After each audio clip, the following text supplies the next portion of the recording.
So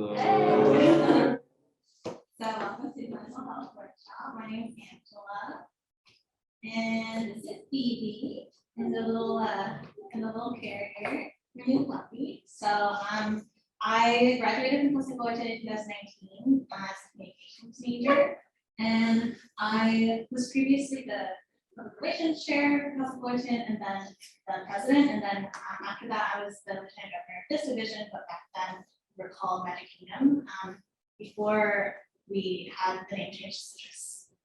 So that's like Magic Kingdom CG. And then proud mom for Phoebe, and then I work as an analyst for the LA Times. And I just want to share a picture because I was feeling very nostalgic being at a divisional event after such a long time. This was a Magic Kingdom division at DCon 2019. So I just wanted to give an important disclaimer because this workshop is about mental health, and I'm not a licensed mental health professional. So everything in this workshop is based on my own experience. This isn't like any professional diagnoses or anything like that. And my intention is to just provide you with some inspiration to kind of like follow and create your own mental health journey in your own ways. So also I want to support you in this journey because everyone goes through mental health issues, whether we're like aware of them or not. And so I just want to create kind of like a safe space to talk about that.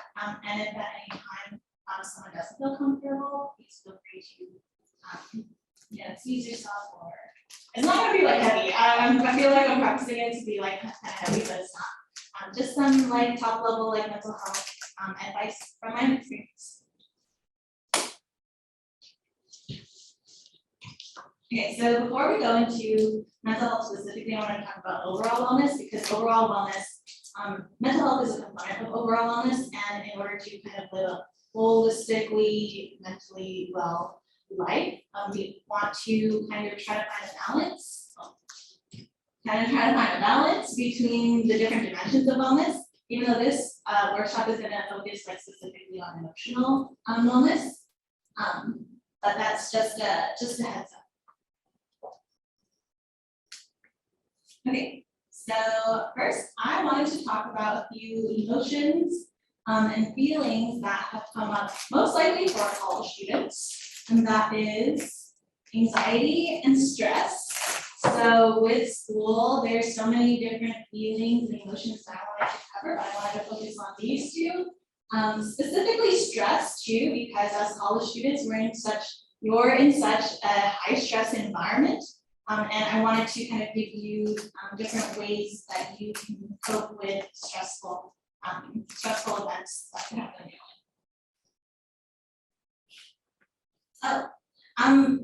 Does anyone want to give me a definition for anxiety or stress, or maybe like an example of a time that you felt like you were really stressed out? And no pressure to share if you don't want to. This is just if you want to, and if not, I can share my own experience.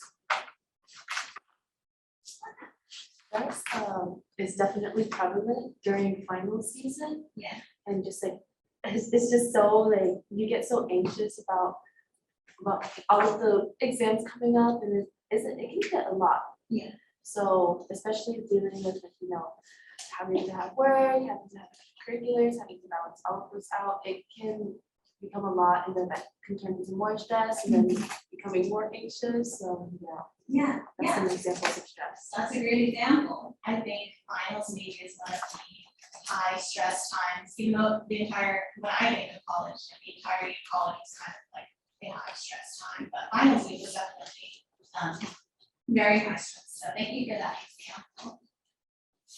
So I just wanted to give like two definitions for anxiety and stress, and this is based on kind of my own interpretation of it. And there are different definitions for anxiety and stress based on like professionals, but kind of in a condensed form, anxiety is kind of like this consistent worry, and stress is like like your body's response to this like stress and worry. So I'll go into that a little bit.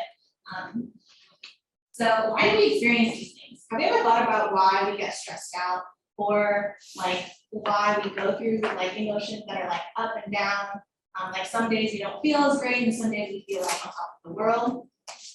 So our feelings, so stress and anxiety, they're reactions that our body has to things that are happening in our lives. So they're also like kind of like signals to tell us something. So kind of in parallel to like a physical illness. So if you had like your arm broken, like that hurts, right?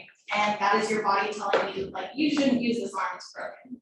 So kind of in the same way, our feelings and emotions like anxiety and stress are kind of like things that happen to us when our body's trying to tell you something needs to change.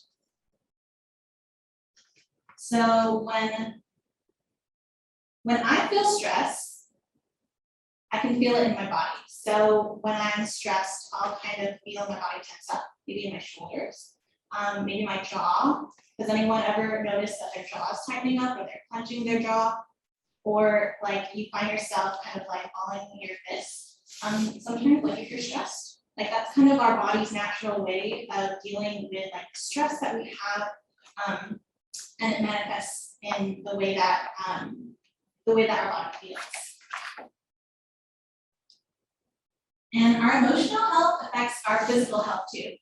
So if we're stressed out, for example, if we're anxious about a test that's coming up and we're trying to get some sleep, but all we're thinking about is how much we do not want to fail that test, then it's probably going to lead to a very bad sleep habit. So especially for college students, sleeping late, waking up early for your 7 a.m. since you have 7 a.m.s, and overall, like your mental health affects the physical aspects of your life. And if you don't get a good quality of sleep, then you won't be able to function very well compared to like if you had a full 8 hours of like really good deep rested sleep.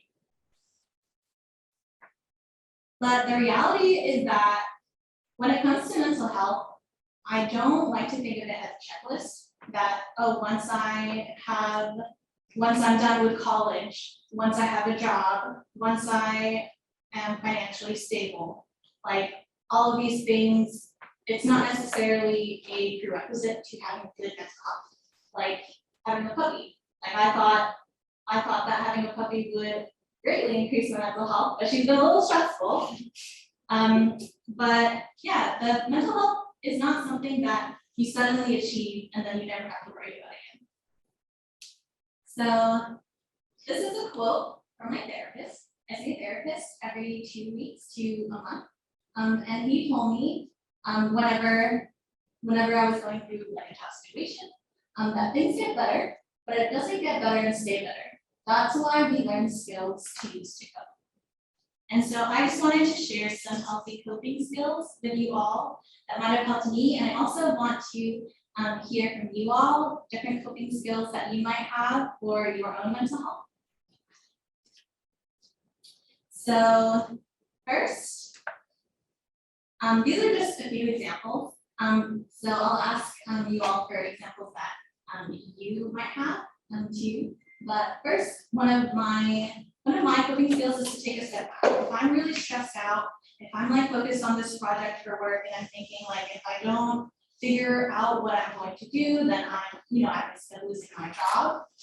First, I want to take a step back out of that kind of emotional situation and kind of like think about, okay, like let myself calm down and what do I need to do in order to accomplish this project? So I think it seems very small, but taking a step back can kind of just help you decompress from all of these like thoughts that you might be having about anything really. It doesn't have to be school related, it doesn't have to be work related, it could be like relationship related. Like maybe you're having a fight with like your girlfriend or boyfriend or significant other and you just want to scream. Sometimes it helps you take a step back, calm down, decompress, and then reassess the situation after. And then, another healthy coping skill. skill is to reach out to supportive friends and family. So not everyone has supportive like friends and family everywhere, but I want to say that if there isn't at least one person in your life that you find is supportive, reach out to a mentor, or you can even reach out to me. Like, I know I barely know you guys, but sometimes it just takes someone who cares to be able to help you cope with things that you're going through. So if you can find like someone, at least one person that you can talk to and just be really genuine about, like, hey, I'm going through this and it sucks. And I just don't want you to judge whatever I'm thinking. And I just want you to hear me out and just listen to me. And sometimes that's all we really need in the moment. So that I found, and it took me a while to really be able to find supportive friends and like build those relationships. So I guarantee that having supportive friends and family who have your back is definitely a great way to cope with like the really stressful parts of life. And hobbies. So I want to ask you all what kind of hobbies you have to kind of like decompress. Like, what do you guys like to do for fun? Go ahead. I like to read or build Lego sets. Oh, I love that. What kind of books do you read? You can be honest. You don't have to say if you don't want to. Okay. I will ask. But that's very cool. Okay, and we don't think it's weird at all. We respect your privacy. But what else do you guys like to do? Does anyone like rollerblading? I know that's a big thing. I want to try that. You want to try it? Yeah, it looks really fun, especially when people can do like dances. Yeah, like a little trick. Yeah. Video games. Is anyone into video games? Yeah. Okay. What about like drawing? Yeah. Okay, cool. So I think a really great way to kind of balance out your life is to make time for those hobbies. Like if there's something that if they are something that gives you joy, then I think it is important to kind of like schedule a little bit of time to do it. Like it seems like, especially when you're a student and you're working and you're super involved in Circle K and you need to get sleep, like that's totally fine. But try to find ways that you can kind of decompress with these hobbies. Like back when I was in college, I would try to go bouldering at least once a month. It wasn't a lot of like time to do it, but just to kind of have something to look forward to every month that wasn't like related to anything stressful. So yeah, I would say like try to find some time to work on your hobbies, especially during the summer. I realize that you're not in school, but like right now, unless you're taking summer courses, but yeah, try to find like your time to do your hobbies during the summer. Okay, and then the next few are a little more like my therapist taught me this, but cognitive reframing is basically a way to take your thoughts about a situation and try to put them in a different perspective. So about my puppy, she is in that point of her life where she's nippy. So like sometimes when she's down on the ground and I'm trying to do something and she wants my attention, she'll bite at my legs very softly. We've been working on like getting her bite like a lot softer. But that makes me want to,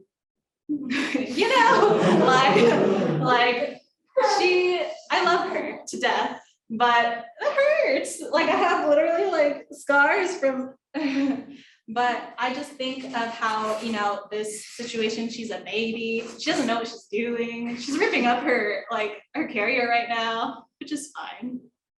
But I think about how like in the future, this is something that I'll look back at and be like, oh, she doesn't do that anymore. So that's kind of like reframing. I'm trying to put a different perspective on a situation that you might be frustrated about. And then emotional awareness. So this is basically about recognizing and making sense of things that you're feeling. So I kind of mentioned before, and let me just check the time really quick so that we're also good time. But as I mentioned before, with emotional awareness, it's kind of like using your, when I had talked about like the stress example, like kind of using the things you know about what you're feeling to kind of motivate you to do something. So for example, like when it comes to stress, I give a lot of, I'm gonna say a lot of examples about my puppy, but like we were working on potty training, and the first few days that I had her, like the very first thing she did was like pee and poop all over my apartment, and it's not her fault, she doesn't know how to control her bladder, but I knew in that very moment that I was very stressed out. I felt it in my head, I had headaches, I had like tension in my shoulders and my jaw, and I just felt it, and I knew that I was stressed out. And one of the things about kind of reclaiming your mental health is to understand what you're feeling and using that instead of letting it overwhelm you. And so if I had kind of let myself be overwhelmed with those feelings of stress, that wouldn't have been good for either of us, because then I would have been stressed and she would have been like, I don't know what you're doing, I'm a puppy, like. But yeah, now we understand each other better. I understand her a lot better, and I was able to kind of use like the emotions that I knew I was feeling to just to like become a better dog mom. And this is like related to a lot of different things. Like you can use it to become a better student. If you're stressed out about like missing a class where they happen to have a pop quiz, like maybe don't miss class as much. But that is just an example. Oh, and write it out. This is one of my favorite ways of coping. When I have so many thoughts, I just like literally, like you could do it on your laptop, you could do it like in a journal, like literally just write it out. Like sometimes taking the thoughts out of your mind and onto a paper helps just get rid of them for a little bit at least, and to be able to like cope with like any thoughts that you might have that just keep coming back. And you don't have to share what you write to anyone. You can just have it for yourself. Oh, and then move. So have you guys seen that, like, I think it's a TikTok or like a YouTube short of like someone going for a walk, and it's like going on a stupid walk for my stupid mental health. Like if you've seen that. Yeah. So that, I think that is a really good example of something like that actually does sometimes work. Sometimes all you have to do is get out of this space that you're constantly in. So like if you're used to like studying in the library, maybe like go outside, take a walk around the Arboretum. That's something that I definitely like didn't do as much as I should have in college, like take advantage of the Arboretum. But like go outside and like take a walk, or like if you're a hiker, go and take a hike, like take like it doesn't even have to be a long hike, like a 30-minute hike somewhere around here. Do yoga, stretch, go do a dance class. Dance classes are really fun. Do some jumping jacks. Like if you don't like want to, go outside like super far, just like literally just do jumping jacks. Like get yourself moving and get the blood flowing. And something that I also think is like really important for when we're overwhelmed and stressed, and if there's anything that I want you to take away from this workshop, is this. It's self-compassion. And sometimes when we are going through things, like we tend to like beat ourselves up, like, oh, you're so stupid, like why didn't you do this before, like why aren't you on top of your game like this person is, like why don't you have an internship like this person, like why don't you have, like why are you not working like this person is, like why is your GPA not as high? And it's really easy to think about like the things that we stress about and beat ourselves up. But I think it takes a lot of practice to do the opposite and to build yourself up. Because if you think about it, if you beat yourself up over things versus like if you work on supporting yourself over things, it's not going to make a difference. But beating yourself up over things is just not a healthy way to cope. That was a happy bark, by the way. It was high pitched, she's not upset at you. Oh. Okay, but anyway, give yourself some self-compassion when it comes to things that you might be stressed out about. Okay, so this was something I wanted to talk about super briefly, and I know I have 5 minutes left, so I just wanted to go through like the personal story of my mental health because I'm such a big supporter of people who want to take like this mental health training. So last year, all of 2021 was like a really tough year, because at the beginning of the year, my mom was diagnosed with cancer. At the same time, I was also going through a breakup, and I had left my old job, started a new job, and moved to another city where I knew no one. And the first thing I did when I moved into my apartment all by myself was have a mental breakdown.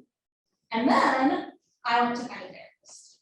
And that was kind of all of those things that I was so overwhelmed and stressed and anxious about.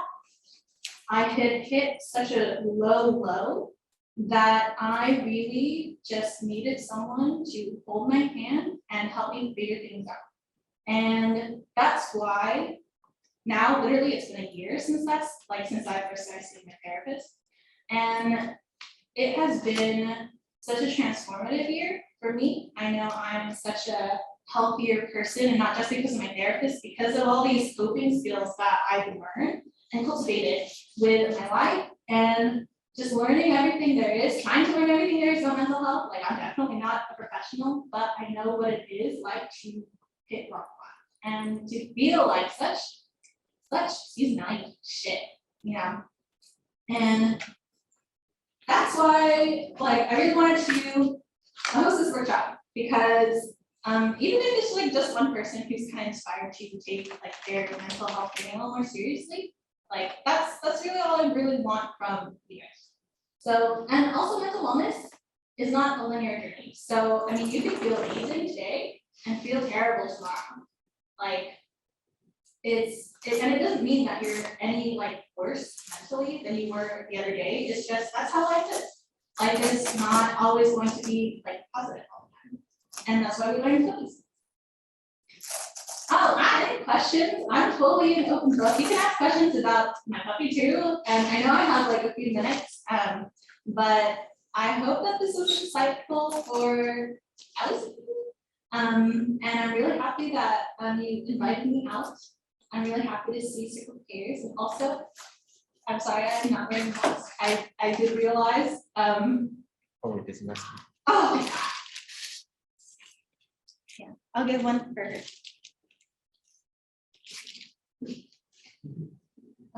Oh yeah, any questions? Yeah.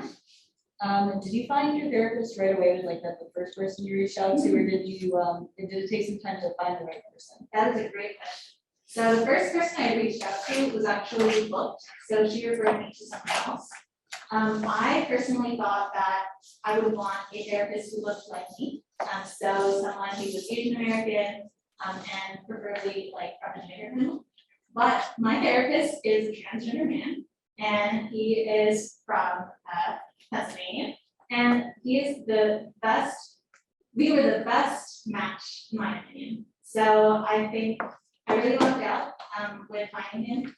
And also, I think when it comes to a therapist, finding someone who's just very empathetic and non-judgmental is the most. Yeah, thanks for your question. No other questions? Yeah. So how do you take the next steps to get to go into therapy regularly? Like, would you talk to your doctor to refer you, or like insurance-wise and everything? Yeah, that's a really good question. So yes, you do need a referral. From what I understand, when I tried to do it with Kaiser, I did need a referral from my doctor to start seeing a therapist, and it's pretty easy to get that referral. But yeah, you do need a referral, and then you take it to the therapist. Once you set that up, if it's within like your network, and then I guess it depends. Sometimes you'll have to pay up front, and then they'll reimburse you for your session, or your insurance will take care of it, and then you won't have to like worry about the payment. Or if your insurance covers like part of it, you might have to pay up a little bit. Great question. Let me get a question. Okay. Oh, there's some free resources too. So I think on-campus psychological services, you can take advantage of that. I know Health Psychology has like 8, I believe. So you, and I might be a little outdated, but I believe you can make an appointment with like a social worker on campus if you do need like mental health services. Online professional help, so like Better Health and Talkspace, which are like applications for mental health. So they have licensed professional therapists there. I'm not 100% sure if that is covered by insurance though. So that might be out of pocket.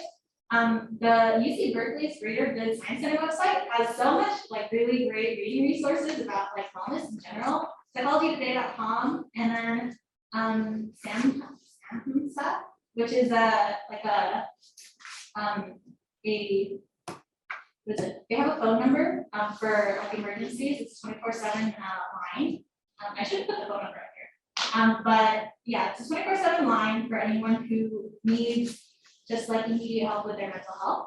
And then licensed therapists on social media, I did realize that there are like some therapists who make like TikToks and like YouTube shorts and also YouTube videos about like some coping skills for when it comes to like mental health. So definitely try to find like free things if you, because unfortunately sometimes having mental health services can be a little pricey when you like can't find like a insurance for it.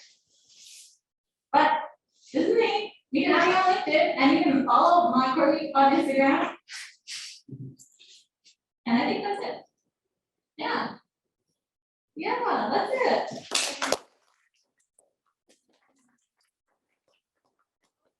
Feel free to like reach out if you need any kind of support. Like I might not know you, but just be like, hey, like you hosted that workshop for mental health. Like feel free to also on Facebook if you want to message me there. But